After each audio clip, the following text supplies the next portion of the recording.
Good morning and welcome to our latest edition of Coffee with Your Congresswoman. So today we want to talk about youth mentoring programs in our region.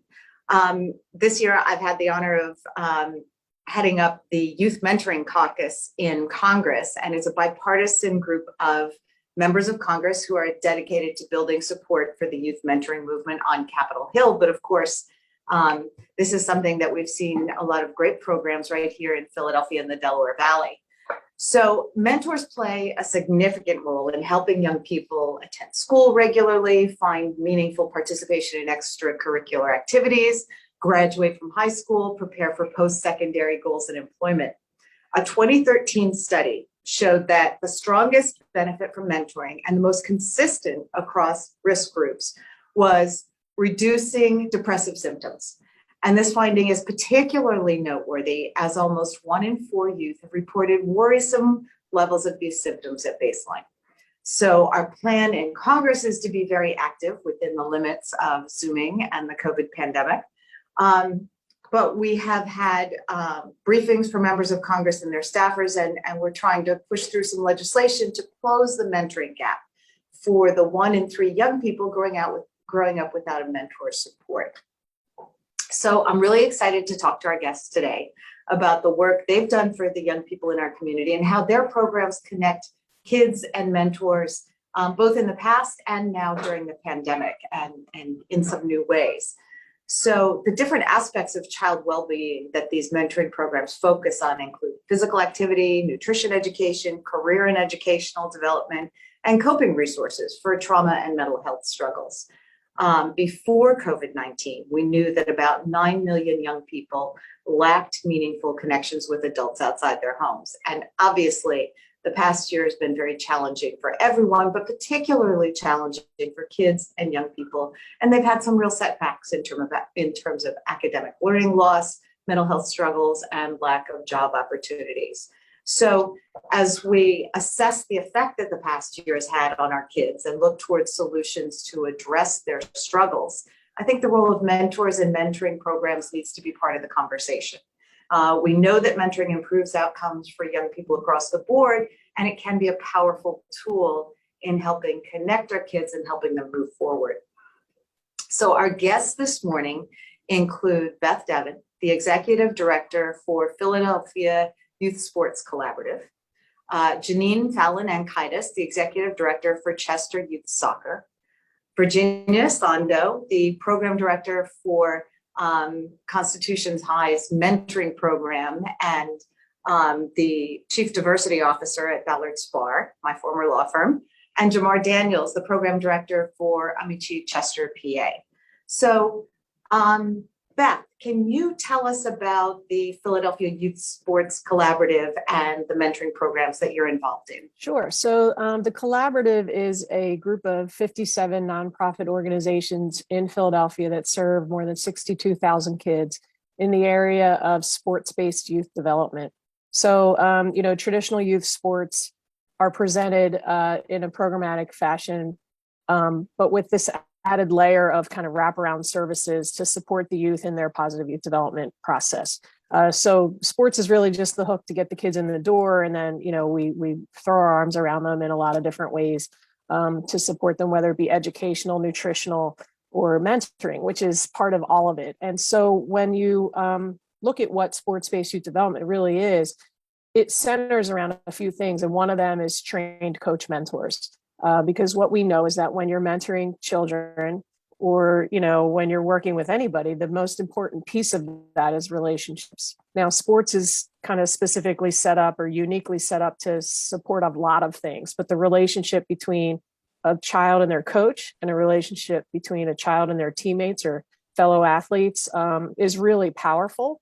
And it's been shown to be really powerful. So we kind of lean all the way into that and make sure that our coaches and mentors are trained to understand how the relationship they build with their kids can have long-term positive effects, both physically and mentally. And also, play a big role in healing trauma and supporting social emotional learning growth. It's all there. And so we as an intermediary organization, our role is to make sure that our 57 member organizations have access to the appropriate training and capacity building services so they can go out and do what they do in a way that really truly impacts a child's youth development process. That's wonderful. And my family's had a long time history with a lot of these organizations. My husband's been involved with Students Run Philly Style. My daughter was involved as a coach with the Starfinder soccer process and all. And it's not about producing the next Olympic athlete, is it? It's more about the kids' development. It really is. And what's interesting is, of course, if you have an athlete that comes along that excels, I think right away of Monet Davis with the Anderson Monarchs. What our organizations do is, you got to kind of take your ego out of the mix and find an opportunity for that child that they might not have at school or they might not have in their neighborhood because they don't have that next kind of higher level opportunity. And so a lot of our organizations, while they focus on youth development, athletes come along and you want to make sure that you can support that process as well. So we see a lot of that. And, the best thing you can have is a really well-rounded athlete come out of these programs and excel and find a pathway for themselves. And I think we see that in a lot of the organizations that work with, 8th graders and up, where kids really come into their own athletically, but they've been supported on the youth development side all the way through the program. Well, and one of the things that's so great about our area is that there's such a rich array of things different sports activities to bring kids into the fold, everything from fencing to squash to running to soccer. Let's turn now to Janine Ankaitis, and she's with the Chester Youth Soccer Organization. Can you talk to us a little bit about what your group is doing, Janine? Yeah, thanks so much for giving us this opportunity. Chester Upland Youth Soccer has been around since 2012. We were founded by the men's soccer coach at Widener University. Research shows that the after-school hours are the highest risk period of time for juveniles to either be the perpetrators or the victims of crime. So obviously giving these kids something really great to do in the afternoon under the supervision of trained coach mentors, as Beth was saying, is a number one priority. And so our group was founded with that mindset of giving kids somewhere great to be and something great to do after school with those mentorship relationships developing. So we actually operate in 7 schools under normal conditions, and we hired a site director in each of those schools. So generally speaking, the programming works like this. The children are excused from their homeroom classes, and then they go to the site director, and the site director gives them a snack and takes attendance and all those great things. And then we generally have our coach mentors are largely members of the Widener University population, and they work with the kids in person 3 days a week. And then we have soccer Saturdays, which I'm very glad to say is actually really happening this spring live in person. Obviously, with the pandemic, we have moved our after school training online. And one of the silver linings of the pandemic is that enriches our volunteer base. By Zoom, anybody can be a volunteer, and we've still put them through the training that we need them to go through, and obviously the background checks. But we've had many more volunteers step up and do something productive. So we've been thrilled with the relationships that have been able to develop even over Zoom. And like I said, the soccer Saturdays have been live the past 3 weeks. We've had between 25 and 35 kids come out every time. Everyone's in masks. The volunteers have been tremendous, and you can just see the joy on the children's faces. We tend to work with K-8, and we are part of the Soccer for Success network. There's 190 programs like ours in underserved communities around the country that are supported by the U.S. Soccer Foundation. And we're all executing this program that is not only soccer training, but also nutrition education and smart decision making. So we're really proud of what we've been able to do in general in the community. This year, I've really tried to provide additional programming. So over winter break, President's Day, and spring break, we had art, STEM, cooking, and book club activities for the kids. And just trying to engage them. They all have devices from the school districts. So we've been able to try to give them worthwhile activities and inspire them to come up with their own worthwhile activities. And we've also provided groceries, books, athletic apparel they can wear at home, soccer balls and ball pumps. We've just tried to really give them a lot of things to do and think about that are positive during this difficult time. So it's actually been a gift for all of our volunteers to experience the joy of helping those kids. And we can see with the parents and the kids how much they appreciate it. So clearly not just about the sport, but a whole child package going on. I really like to think about it as, positive decision making, healthy lifestyle choices. And sports are important for all of us. We all need to be active, whether your sport is walking around your neighborhood like it is for me, or if you're on an adult sport, in an adult sport program. We all need to continue to have activity throughout our entire lives. And what we're teaching is that you build that athletic time, that active time into your day as often as you can. We've used participation prizes to encourage the kids to get in on their Zooms, and all of our participation prizes have been active toys that they can use at home. We've given out ping pong sets that they can use on a dining room table. We've given out, juggling balls and rules for how to learn how to juggle. We've tried to do all sorts of things that will get them off the couch, away from their electronic devices and moving, and hopefully engaging their parents and their other family members in those activities, because we all have had too much screen time this year.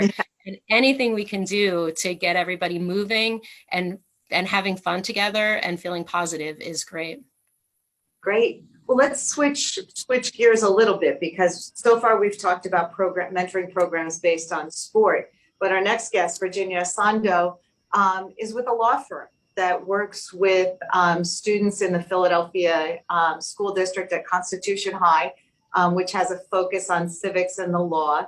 And that's a different kind of mentoring program. Do you want to talk a little bit about that, Virginia?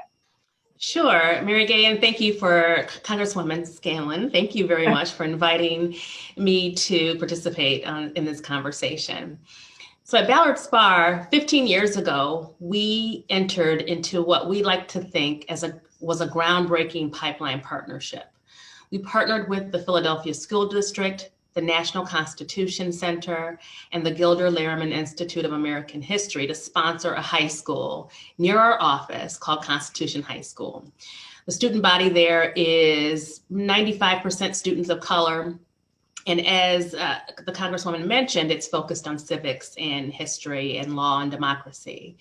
So our program involves our lawyers and staff mentoring students at the high school with the objective of seeking more diversity in the legal profession, more diversity in law firms, more diversity of students considering some sort of career in law. And to us, we believe that if we expose these students to the law, to lawyers, to staff that work in the legal profession, to paralegals, to administrative assistants, that we can start to spark that interest in this important profession. And so we have decided to invest our efforts into this one school. So our involvement is multifaceted. We engage in job shadowing with the students. So I used to be able to say every ninth grader has passed through the halls of Ballard Spar, but this pandemic has put a damper on our track record here. But we bring every ninth grader in to learn about different careers in the legal profession. They get to meet lawyers, they get to hear about different practice areas. They get to engage in negotiation skills. We teach them practical skills like negotiation and contract drafting. And we allow them to explore different jobs in the legal field. The other aspect is our mentoring program, and that's our formal program by which we match a group of students with lawyers in our firm, lawyers and staff. We also partner with some of our clients as well to mentor a student. And it takes place over the course of a school year. And what we've done over the last few years is we've developed an action plan with each student to understand what their needs were and what their needs are. We identify whether they're still trying to figure out college, still trying to figure out a career, trying to work on a paper for the school. Just depending on what their needs are in the moment, we build a curriculum around that person. And the mentors put together a curriculum for the year that will help them achieve their goals. Our mentoring program has been phenomenal. It has been an opportunity for us to get to meet students on a whole new level, for them to get to know our lawyers and our staff on a personal level. We also engage in summer internships. So we provide a summer internship opportunity for students at the high school throughout the summer. We give 2 scholarships away every year to high school, to graduating seniors at the school. We also, in previous years, coached the school's mock trial teams. We have an advisory board. The school has an advisory board in which Ballard lawyers are a part of, and we engage with the students on service projects throughout the year. Again, our greatest accomplishment would be to see these students go on to law school. And in fact, we are proud to say that we have some of our mentoring program students who are in law school right now. And so I think that is our greatest achievement to date. So thank you very much. Thank you. And for many years, I participated in both the mentoring program and the mock trial program, which was just so fabulous. To see students come in and learn how to present themselves in public speaking, and particularly seeing students who would come in and be quite hesitant and shy, and seeing them, call it cross-examining someone to death within a couple of months, and really starting to feel that they could present themselves to the world in a way that they hadn't before. So one of the things I like to talk about is the fact that mentoring really gives at least as much back to the mentor as you see the development with kids as it does for the students participating. Jamar, can you tell us a little bit about the Chester Amachi program? It's a relatively new program, isn't it? Yes, ma'am. I will call it a grassroots program. We came in and we started planning at the infancy stages in City Hall, and we were able to acquire a PCCD grant, and it was really the response to violence being identified as a public health issue in the city of Chester. We definitely leveraged the PAYS data. I heard you mention the depressive symptoms and some other risk factors that were in play. And we wanted to create a program that could kind of like mitigate the violence in the city of Chester. So one thing that we do is we understand it as a grassroots. The intention was to bring an evidence-based model to the city of Chester, period. Something that you could drop there, something that could be duplicatable amongst multiple community organizations. Our main value proposition is providing children, at-risk youth impacted by gun violence or incarceration is a reentry effort. It's birthed out of the reentry department in City Hall, out of the community liaisons department. The goal was to provide at-risk youth 1 hour a week for the period of 1 year. So our main value proposition is connecting people to children to kind of like cross-pollinate in the city. And I say cross-pollinate because in the city of Chester, we have a dynamic going on with the east side and the west side, or the north side and the south side. And our goal is to develop community partners in every section of the city, and then allow a huge collaboration. Our model is definitely a community model. It's out of school time and it's weekends. Is stuff for children to participate in out of school time. We collaborate with the police department, with the Boys and Girls Club. We got a tennis tournament that we throw in the spring, the fall, and the summer. I said that out of order. But it has components of mentorship and sportsmanship. We also collaborate with churches. Cornerstone Ministries, where they provide 37 mentors. Another church might provide 37 mentees. And what happened, we would match those two, and then we would appropriate fundings to kind of like sustain those relationships. So, our main thing is just to make sure that children in the city of Chester are being offered robust options from the police department around trauma, around behavioral health, around community involvement, around churches, around, even other synagogues, meeting houses, just pulling everybody together for the best interest of a child. Our criterion says impacted by gun violence and incarceration or antisocial behavior. But when you run those things, what you find is that everyone is impacted by those things in the city of Chester. So, we equal opportunity. We embrace every child from ages 7 to 14, and we will go younger and we will go older if the need presents itself. But we want to mentor, we want to connect them with a caring adult that's willing to give them some non-judgmental love. Again, for 1 hour a week, 2 hours bi-weekly for the period of 1 year. Amachi is a Igbo, Nigerian word, Igbo and dialect, which means who knows but what God has brought us to the child, people of faith, mentoring children of promise. And that's so unique to be hubbed in City Hall with that kind of thing. But it doesn't discriminate against any faith. We just want good people to come in and make some quality and have some quality interaction with some good children. Well, I think what's really remarkable is we've heard about some very different programs here. Sports-based, community-based, some church involvement, business and school involvement. There's certainly so many opportunities for folks to get involved. And of course, this is just a small sampling of the programs available. Certainly people have often heard of Boys and Girls clubs or Big Brother, Big Sister, all kinds of different opportunities. Now, one of the things we've obviously seen in the last year is the difficulty of running any program, but particularly mentoring programs during a pandemic when you have to be aware of social distancing, et cetera. Beth, do you want to talk a little bit about how the groups that you work with have dealt with this? Yeah, I think what was important is nobody stopped reaching out to their kids. And it's, one would think that sports would be the hardest way. You can't do it virtually, not real well. You can teach some skills and stuff, but if someone's standing in a living room, it becomes challenging.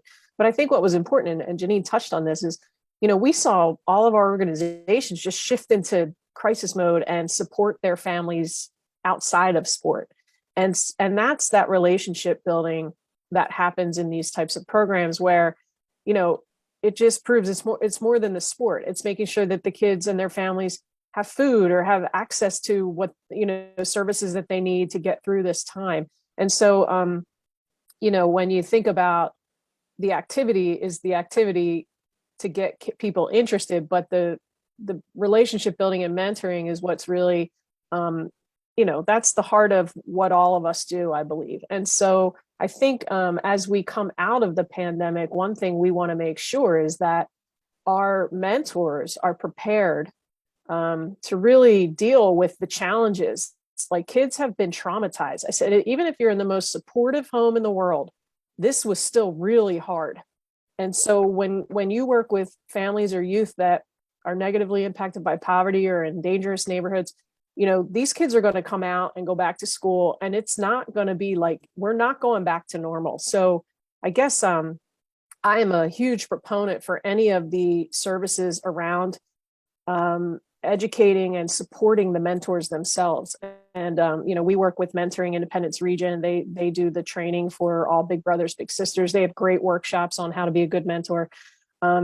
So, I think it's going to be crucial. It's going to be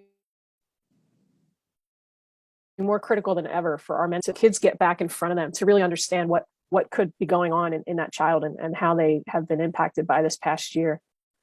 So we hope that people take advantage of learning opportunities and then are supported themselves. Like the mentors need support too. We all went through this pandemic. So, this is going to be a really interesting kind of next 12 to 18 months in the area of mentoring and how we support the supporters, if you will. Mm-hmm. That makes a lot of sense. I know the Chester soccer program, I think as Janine mentioned, has been engaged in a whole lot of supportive activities. In fact, I met her and her group out in front of a high school where there was a food distribution going on. Obviously, food insecurity has been one of the big issues during the pandemic with so many people out of work and the economic disruption going on. So we saw people working with food distribution programs, but you were also providing activities for the kids with backpacks full of soccer balls and things. Can you tell us a little bit about that effort? Yeah, actually, that was last July, if you can believe it, almost a year ago already. We anticipated having a spring season, as we always do. And when we realized we weren't going to be able to do that, we started to think about how we can support the kids through the spring and summer, knowing that they missed out on their soccer season. And it was actually a conversation that I had with a representative of Beth's organization, who told me that they were developing the funds to put together sports packs to give out to every kid in Philadelphia. And I believe, Beth, your program included giving out a basketball and a soccer ball and a whole lot of equipment. We didn't have that kind of budget, but we put together backpacks, working with Corey Long's Making a Change organization. And each backpack included a jump rope, a tennis ball, and most of those tennis balls were donated by Bryn Mawr College, Swarthmore College, and members of the community. We did a tennis ball drive. For me as a kid, a tennis ball was the greatest thing I could ever play with. So I wanted to make sure everybody got one, and they don't have to be new to be fun. We gave out flying airplanes that, you know, the kid shoots it across the room. Guess what? They got to get up off the couch and go get it. So even if they didn't have a lot of outdoor space, we gave out a number of toys, you know, obviously a ball they could use that was safe to use indoors and so on. But we were able to get funding for these backpacks from the Foundation for Delaware County and the Communities Foundation. And at a very reasonable cost and with not a tremendous amount of work, we put together 1,000 backpacks. And we were grateful to have Congresswoman Scanlon out with us at the high school, giving it out at one of the food distributions. We gave out 1,000 backpacks. Over 700 on that distribution event, everybody in masks at a safe, you know, distance where they also could pick up their food. And then any that we had left over at the end of that distribution, we gave out to food pantries and pediatricians' offices around the city of Chester. And so I would like to think that 1,000 kids got toys that they could play with all summer long. And each backpack also included a card that we printed up. On one side, there were all sorts of creative things that someone could do to enhance their soccer skills with the contents of that. You can practice your heading with a tennis ball. You know, you can practice, you know, a long shot by just kicking a ball onto your bed. You know, all these things that were a little bit more creative than what, you know, we wanted to inspire the kids to think of their own activities by giving them some creative things to start with. And then the other side of the card was just fun games that they could play with their family members with that. Again, trying to invoke creative thinking, trying to, you know, give kids a reading opportunity, you know, practice their reading skills while they're thinking about fun ways to use these new toys. And we were so grateful for the support. It all came together very quickly, but I love the collaboration, and I'd be remiss if Jamar and I didn't have the chance to mention that the two of us have created Chester's Mentoring Initiative, which is up to 140 members, organizations and individuals around the city of Chester who are doing good work for kids. And we are in a continuous monthly meeting, series of discussions on topics like literacy and on topics like domestic abuse prevention, and just really engaging all of the mentors that are serving Chester in, as Jamar likes to say, sharing superpowers and talking about what are our challenges, what are our opportunities to do good work. And with the summer coming, our next meeting is actually to talk about what can we do this summer individually and collectively to make sure that our kids are gainfully occupied and moving forward on their educational path and their healthy development path, because this has been a hard time. And we collaborate with the school district and the charter schools in order to try to support everyone's efforts. So anyone who wants to volunteer with any of the organizations that are serving Chester should just reach out and get involved with Chester's Mentoring Initiative. There's 1,000 pathways to get involved, and we welcome everyone and anyone. That's great. Now, I know Virginia, with the Constitution High Mentoring Project and with the Ballard's office being remote and school being remote for much of the year, it was not a normal year for doing the kinds of mentoring activities and career development activities that your program's done in the past. But even before the pandemic, there was a virtual component to some of the mentoring. I'm thinking of the prompts and the writing prompts through emails that some of the mentors were using. Can you talk a little bit about that? Sure. We were fortunate enough to have software that allowed us to engage with the students in a safe way, in which I, as the administrator of the program, could monitor the communication safely. So our IT department created this software that allowed us to do that. And the students were given assignments and they would respond to the assignments. and the mentors could then collaborate with them on responding to the assignments. That was very helpful for us because, as you know, our lawyers have limited time, and they were able to kind of engage virtually, and then their time together was a lot more productive when we were together. The one thing I'll mention before we close is that we were still able to give away our scholarships last year, even though we didn't have our full program. And we plan to do the same thing this year, to give away 2 scholarships to high school students that are graduating. Oh, that's wonderful. And I've taken some of those lessons from the mentoring with the students who were interested in civics and such. And with the help of Nyla from our office here and Heather Boyd, who's our district director, we started a congressional youth cabinet. So we have high school juniors and seniors who apply to be part of the youth cabinet from across the district. And this year we had about 75 students involved. So we meet every 4 to 6 weeks, pre-pandemic in person and now virtually.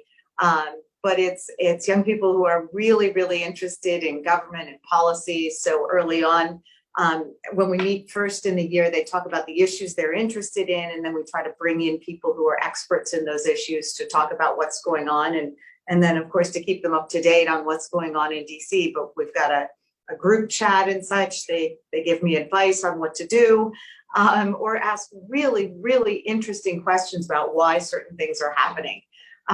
So I've really enjoyed that opportunity. Jamar, can you talk a little bit about how you've had to adapt with your group during the pandemic? Yes, and I just want to say Jax is in a space. That's my 4-year-old, but I think everything will be okay. Well, we had to definitely rely on partnerships. It was an opportunity to go out.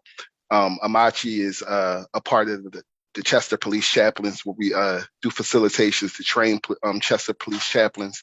And what that provides is a unique opportunity for people to actually show up to spaces where there is trauma and to provide not an immediate option, but as they stay in contact with the families, a secondary option that might that help the family with the healing if there's some incarceration or gun violence involved. Another thing is we host a 13-week grief share. We're on our second rotation, where people who are experiencing loss in our community, they get to come out and they get to talk about their different grief loss, and we get to reach out to the families and provide mentors for the children if and when they are impacted by any kind of gun violence. We definitely partner with our local fraternities and churches, and the police department to do the Halloween thing, and we give out the Halloween candy. We show up in that space. We were able to partner with Omega Psi Phi and CGIS Ministry to do give away 100 turkeys with our partnership with Aetna, and we were able to. There's a myriad of things that we do, but we just make sure that we partner, and we use this and we lean into the discomfort, and we provide an opportunity to do a hybrid option, because it's probably not as engaging, but it is an opportunity for us to have a virtual option, which would be via Zoom or Google Meets or House Party, but also provide resources in different ways, because they still need coats and book bags and turkeys. We definitely started that. Me and Janine started the Chester Mentoring Initiative. That was beautiful in collaboration with Dr. Burks. At Drug Free Communities, Chester Education Foundation has this communities that care process. It's really showing up in those spaces and providing an alternative to the in-person, and really coming together to say, we have all these resources. How can we make it reach the children? So that's some of the activities that we do. And I know some of them are escaping me, but it's a real community effort. Well, I want to thank everyone for joining us today. I mean, what I take away from this is that there are so many opportunities, and it can be via work, it can be via school, it can be via sports, it can be via church. Just so many opportunities to interact with and help young people develop into their best selves. And I want to thank everyone here. Beth Devin, from the Philadelphia Youth Sports Collaborative, Janine Fallon-Ankaitis, the Executive Director for Chester Youth Soccer, Virginia Sando from Ballard Spar in the Constitution High Mentoring Program, and Jamar Daniels from Amachi Chester, PA. Thank you all so much for the work that you're doing with youth in our community and for sharing your experience today. If folks are interested in any of these programs or other programs, they can contact my office through our website, which is scanlon.house.gov, or by calling 610-626-2020. Thank you all and have a great day.